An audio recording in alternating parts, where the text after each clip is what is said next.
이 하모니라고 남녀 짝짓기에 주는 회사가 있는데 600가지의 항목을 이제 설문조사를 해가지고 맞춰줍니다. 그럼 이 짝짓기 회사가 이제 체스 게임 하는 선수를 분석해가지고 이 사람의 감정적인 판단이 많은데 진짜 감정의 원류인 남녀 간의 교우리라고 하는 거는 얼마나 비합리적이겠어요. 그래서 이제 이 하모니 같은 데서 주장하는 게 뭐냐면 사람이 익숙하지 않은 거는 별로 정신 안 주거든요. 머리가 식혀서 그래요. 중국에 가면 돼지 머리를 먹는데 그걸 맛있게 잘 드시나요? 어떠시나요? 드셔보시고 싱가포르에서 비싼 원숭이 고기도 있고 중국 사람도 고를 요리를 좋아하는데 그런 건 제가 한 번도 안 먹어봤기 때문에 죽을 것 같아요. 근데 그게 이제 머리가 식혀서 그렇다. 왜냐하면은 흔하지 않은 건데 잘못 입에 들어가면 그 결과는 어떻게 될까요? 저 세상 눈 떠보니 저 세상일 가능성이 있잖아요. 그러니까 먹는 거에 대해서는 익숙하지 않은 내가 손이 안 가도록 이게 만들어놔서 그래요. 잘못 먹으면 죽으니까요. 안 먹어보고. 그 애들이 뭐 당근 같은 걸 안 먹는다 그러면 당근 안 먹는다고 당근으로 괴롭히지 말고 사과에다가 당근 조금 넣어가지고 한 3번만 먹어보면 이제 머리가 이제 긴장을 풀고 이거 맛있고 먹을만 하네? 별거 아니네? 이렇게 되거든요. 그거 중에 하나가 또 위험한 게 냄새 맡는 거. 냄새 맡는 거는 듣는 거, 보는 거, 호집 듣는 거 이런 거랑 달라서 직접적인 화학작용으로 여기 들어오는 거거든요. 그러니까 왜 백혈구가 하는 거 있잖아요. 백균이 들어오는 그거 싸가지고 죽이는 것 같이 그 분자를 직접 만드는 거예요. 그러니까 그 분자들이 만들기 때문에 한 번 만들어진 기억은 죽을 때까지 안 가고.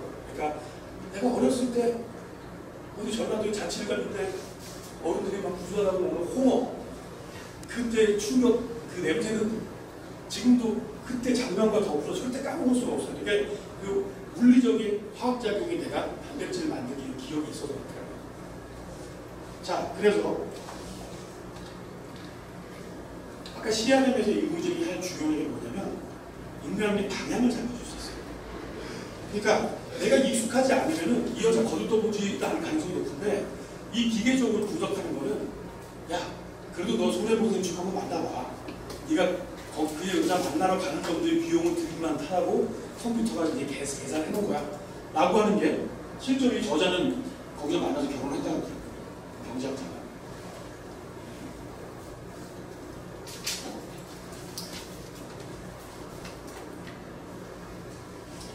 사람이 체스를 잘 두기나 얼마나 어려운가 라는 말까지 해볼 수 있는데요. 여러분들이 아까 이제 카네만 트버스키 맞지만 대학교에서 모든 심리학과 교수가 항상 심리학 개론 과목을 무조건 해요. 무조건. 심지어 은퇴를 얼마 안 둔 할아버지 교수도 심리학 개론을 꼭 해요. 왜 할까요? 심리학 개론. 피해자이지. 그래서 심리학 논문의 거의 100% 대학생들이 피해자라서 심리학의 다른 말로 대학생 심리학이라는 말도 있어요. 대학생들이 생각하는 거대로. 근데 실제로 이 이제 체스 2호 이론은 여러분들이 머릿속에 꼭 넣으셔야 될 게 제가 IBM이 코그니티브 컴퓨팅이라는 이름을 만든 거가 바로 이 인간과 기계의 공생을 염두에 두고 있는 거고요. 실제로 두 번째로도 그 기계와 인간이 서로의 단점을 보완해서 기계가 좀 실수를 해도 치명적으로 여러분들이 뭐 실수해가지고 그게 무이자분들 가서 들이봐가지고 뭐 물어주느라고 회사가 막 파산했다 이럴 가능성이 없어진다는 거예요. 그러니까 비즈니스에 적용을 하는데도 굉장히 유연하게 잘 적용시킬 가능성이 있다. 실제로 비즈니스에 굉장히 좋은 사람이랑 같이 하는 게 사람이 체스를 잘 두기나 얼마나 어려운가. 즉 인간과 기계가 한동안에 대한 체스를 두는 거로 이 사람이 테스트를 해보니까 그랜드 마스터 대회에 우승한 사람도 5만원짜리 체스 추천 프로그램을 일치하는 확률이 55%밖에 안 돼요. 인간이 그만큼 틀린다는 거죠. 그러니까 수십 년간 훈련받은 최고 전문가가 이 니카라는 소프트웨어는 단돈 40불이라도 수백 년간 두어 체스를 구속이 있거든요.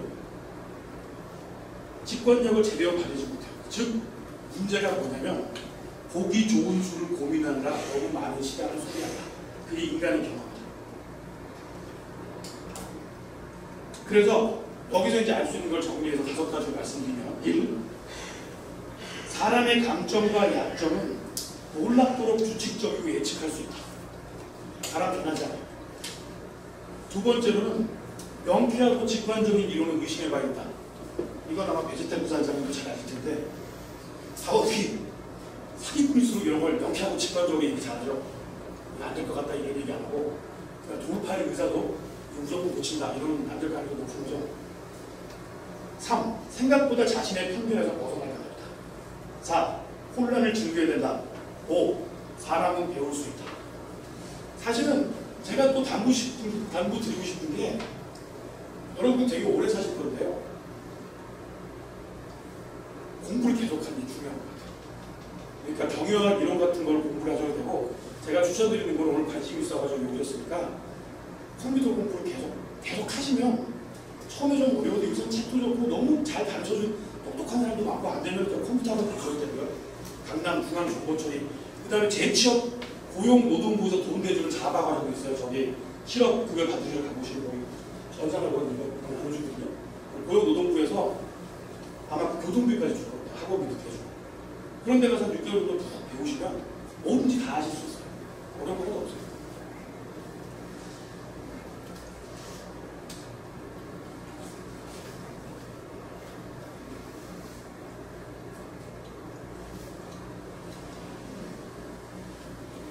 그 작년에 캘리포니아에서 최저임금을 올리니까 맥도날드가 들고 꺼낸 카드가 뭐였나요? 요즘 맥도날드가 많이 보이고 있잖아요. 롯데리아도 그렇고. 종업원이 많이 사라졌죠. 그 자리에 뭐가 와요? 테레비 기축하게 갖다 놓고 놀러가자고. 어때? 그렇게 친하게 어떠세요? 좀 이렇게 무시당하는 것 같은 느낌이 들지 않나요? 뭐 잘 안 들리는 것 같고, 물어볼 수도 없고, 알아서 해, 막 이런 것 같아요. 이 사람이 저자가 얘기했는데 자기 집 앞에, 자기 집에 케이블 테레비보다 어쭉 떨어졌는데 전화를 해가지고 이제 ARS나 0번 뭐 누르고 이제 얘기했더니 주소를 말씀해 주세요. 주소 못 잡고 얘기했더니 뭐가 안 돼가지고 사람 불렀더니 사람이 처음부터 다시 주소를 또 말씀해 주세요. 에이씨, 이런 경우 많잖아요. 그러니까 컴퓨터가 아무리 발전해도 인간의 감정으로 이게 맞닥뜨려가지고 해결하는 거를 해결하기 되게 어려워요. 어려운데, 제가 이제 밴쿠버의 전산 언어학회를 8월 초에 갔다 왔는데요. 이제 에어비앤비를 처음 써봤어요. 에어비앤비를 써보니까 이 호스트가 어떻게 이제 집을 관리하고 어떻게 하냐고 제가 평가를 하고, 반대로 이 호스트도 저를 평가를 하더라고요. 그러니까 돼지우리처럼 집을 엉망으로 놓고 나가 이러면은 다른 호스팅을 안 해준다고 해서 낙인이 찍혀가지고, 사실 컴퓨터 네트워크가 발전돼가지고 이제 그 신용사회를 구축하게 된 측면 중에 하나가 의사도 이제 그럴 가능성이 있어요. 의사도 약은 그렇게 시킨 대로 안 먹지 하라는 걸 절대 안 따라하면 의사가 환자를 골라받을 수도 있다고. 에어비앤비처럼 이게 기술이 발전하면 그럴 수도 있다고 해요. 실제로 이회창 대법관 이런 양반들이 그 전관으로서 이제 대법관 끝난 다음에 변호사를 했을 때 거의 승률이 100%였는데 그 이윤이 이길 만한 것만 골라서 수임을 하니까 이기는 거야 다.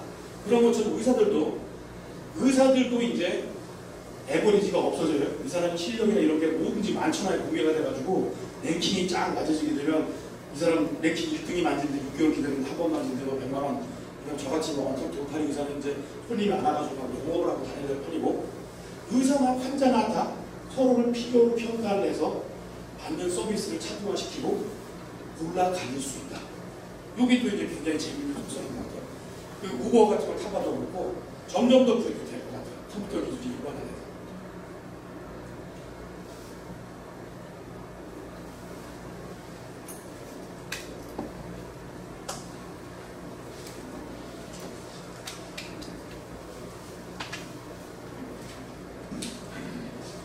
질문이 많아요. 혼자만 일방적으로 떠들고 있는데 저보다는 훨씬 어려운 내용을 주입하려니까 좀 굉장히 힘들어요. 자, 튜링 게임이라고 들어보셨나요? 튜링 게임. 튜링 테스트라고 이제 앨런 튜링이라는 사람이 영국 사람인데, 그 사람이 이제 컴퓨터의 알고리즘, 오토마타라는 이론을 처음 만든 컴퓨터의 아버지로 말하자면 계산 이론을 만든 사람인데, 튜링 게임은 뭐냐면 저기 로봇인지 사람인지 답변하라고 그러고 내가 얘기를 해보면 이게 로봇이다 아니다를 구별할 수 없을 정도로 로봇의 인기를 잘하는 튜링 테스트를 통과했다. 이런 얘기를 하는데요. 이미 2011년 인도 어디 축제에서 채팅을 했더니 60%는 컴퓨터를 사람으로, 63%는 사람을 사람으로 선택했대요. 그러니까 이미 튜링 테스트를 통과한 거죠. 컴퓨터가 얘기를 하면 이게 사람이 하는 거지. 반대로 머리가 나빠가지고 의심을 당한 사람까지 있었고요. 얘기를 잘 못해가지고 엉들어가지고.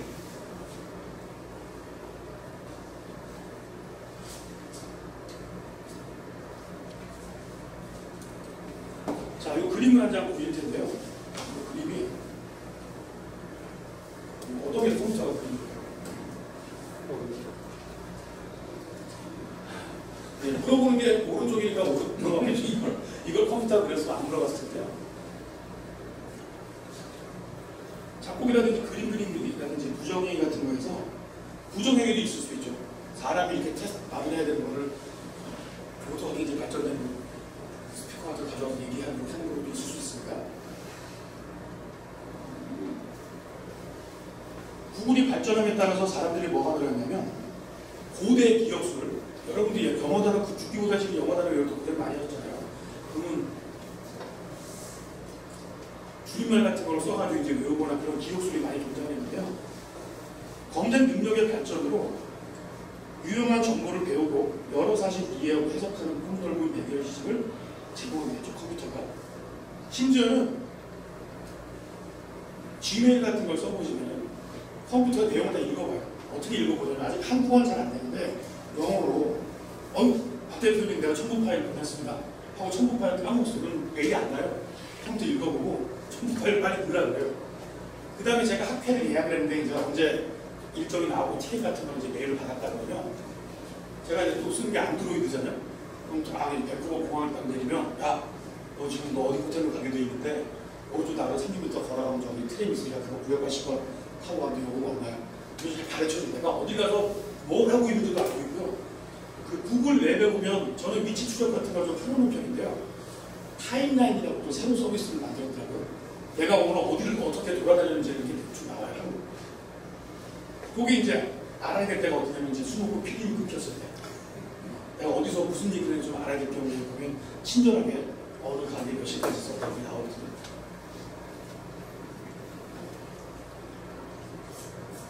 기계와 사람은 제 자리가 다르죠. 기계가 아무리 실력이 좋아도 아까 맥도날드에 있는 것처럼 아무리 기계가 주문 잘 받아도 사람이 직접 굉장히 잘 차리고 매니저 나와서 손님 어떤 거로 주문하시니까 물어보는 게 사람한테 굉장히 좋은데요.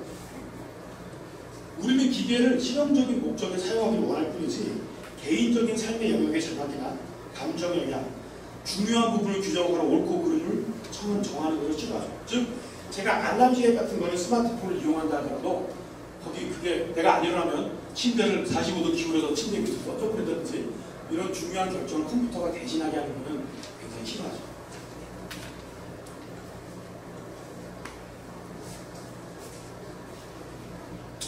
노동의 신세계.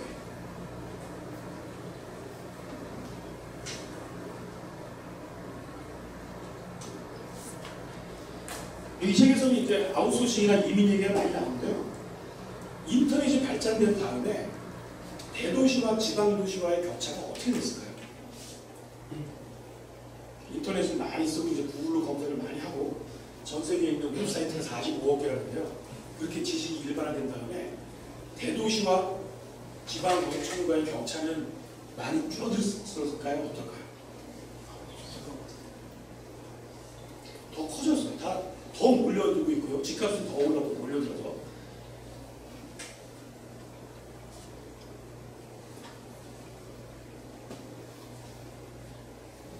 자, 이제 교육에 대해서 좀 진지하게, 자녀 교육에 대해서 4차 산업혁명하면 특히 아주머니들은, 자녀가 있으신 분들은 애들의 지금도 일자리가 이제 사라지고 있는데 애들 때는 도대체 뭘 공부시키고 어떻게 할 거냐. 사실은 아까 적어도 이 책에서 주장한 거라면 컴퓨터 엔지니어나 데이터 사이언스, 미국에서 제일 잘 나가는 직업 1등이 데이터 사이언티스트고요. 3등이 데이터 엔지니어라고 하더라고요. 그게 그 말인데 실제로 이제 이공계와 인문계 격차가 없어지고 동일한 걸 배우게 된다면 이공계는 수학이고 인문계는 뭐 문학계 이게 아니라 데이터를 중심으로 한 그 사고 능력 자체는 인문계든 이공계든 아무 관계없이 필요하고요. 나이가 들어서도 새로운 이 산업의 지형대로 가려면 데이터 사이언스에 대해서 공부하시는 게 좋아요. 혹시 학교 다닐 때 SPSS나 SAS 같은 통계 패키지 이름 들어보셨죠? 단어는 아마 들어보시고 통계 공부하고 어마어마하게 공부하고 작살나는 이렇게 생각하시는데 사실은 머신러닝이 통계학이에요. 지금 머신러닝이 통계학인데 여러분들한테 이 바쁜 시간에 오셔가지고 이제 꿈과 용기를 드려야 되니까 근데 또 SPS한테는 돈 내고 살 필요가 없습니다. 구글에서 대문자 R을 딱 치시면 대문자 R 무료 통계 패키지 R에 딱 나옵니다. 윈도우용 자바로 만들었으니까 윈도우용도 있고 링스용도 있고 매킨토시용도 있고 공짜인데요. 일단 그 R을 설치하신 다음에 아무것도 아닙니다. 계산기를 쓰셔도 돼요. 3 더하기 4는 7 나옵니다. 좋아하죠. 근데 R이 무서운 게 뭐냐면 이것도 오픈소스 커뮤니티 힘인데요. 거기다가 불러가지고 쓸 수 있는 걸 라이브러리라고 하는데 그 라이브러리에도 전 세계에 있는 학자들이 다 개떼같이 총동원돼서 다 만들어놨어요. 그러니까 머신러닝을 그 R이라는 패키지에서 돌려도 돼요. 잘 돼요. 사진인식 같은 거 잘 되고 R로 만들어진 굴러다니는 소스 긁어와가지고 집어넣어서 뒤로 돌리면 잘 돌아가요. 그러니까 그 쿠팡이나 이런 데서 하는 추천 같은 거 이런 거 정도는 아주 쉽게 오픈소스를 가지고 한번 만들어 보실 수 있어요. 컴퓨터가 굉장히 좋아야 되느냐? 전혀 그렇지 않습니다. 그냥 여러분들이 쓰시는 노트북이면 충분합니다. 만약 컴퓨터가 느려가지고 문제가 되면 PC방에 가시면 됩니다. PC방에서 R을 다운받아서 까시고 데이터 좀 구해서 돌리시면 됩니다. 굉장히 쉬워요. 제가 이제 해본 것 중에 하나가 약 한 25줄 정도로 일본과 한국 지도를 이렇게 불러와서 일본하고 한국의 공항들이 쫙 있잖아요. 그러면 한국에서 일본 왔다 갔다 하는 비행 그 공항들의 위도가 또 제가 넣는 게 아니라 이카오라고 있잖아요. 국제 민간 항공기구. 거기서 공항에 유경도가 나와 있는 표로 긁어와요. 지가 싹 가서 긁어와서 그럼 그게 서울로 돼 있는 거하고 일본에 있는 공항들을 쭉 발라낸 다음에 거기서 트랜잭션 작년 한 해 동안 일본과 한국으로 간 비행기를 쭉 카운팅을 해서 그걸 구글 맵에서 불러와가지고 스파팅을 해요. 역시 제일 많이 왔다 갔다 한 게 뭐냐면 김포공항에서 제주도 가는 게 제일 많더라고요. 김포 1억 명 정도가 가니까 그 다음에 이제 일본 내에서 삿포로 가는 것도 많고 그런 게 R로 단 25줄이면 아주 이쁘잖아요. 이렇게 딱 나오더라고요. 그럼 그게 내가 마케팅하는 사람 같으면 부장님한테 가서 보여주거나 아니면 우리 클라이언트한테 당신이 산 걸 갖다 이렇게 보여주겠다라고 보여주면 다른 데 제공할 수 없는데 굉장히 좋죠. 아까 내가 그 컴퓨터에 관심이 좀 있는 헬스 트레이너 같으면 네가 뭐 어떻게 달라졌는지를 R을 통해서 비주얼리제이션 하겠다. 그러면 굉장히 대단하죠. 이 모든 게 전혀 어렵지 않아요. 오픈소스도 많고 찾아보면 답이 다 있기 때문에 그 다음에 이제 스탠포드 대학 같은 데는 자기네 머신러닝 과정 같은 걸 다 공개를 하거든요. CS 2, 3일 이렇게 치면은 거기에 이제 딥러닝 과정 이런 것들이 한 학기 동안 떠들었던 게 그것도 또 한국 커뮤니티에도 한국어로 자막도 잘 붙여놨으니까 잘 보시면 됩니다. 자, 미래 교육이 바로 이러닝의 세상이 될 건데 이게 이제 무서운 게 뭐냐면 오늘 여기까지 오시는데 한 20여 분이 오셨는데요.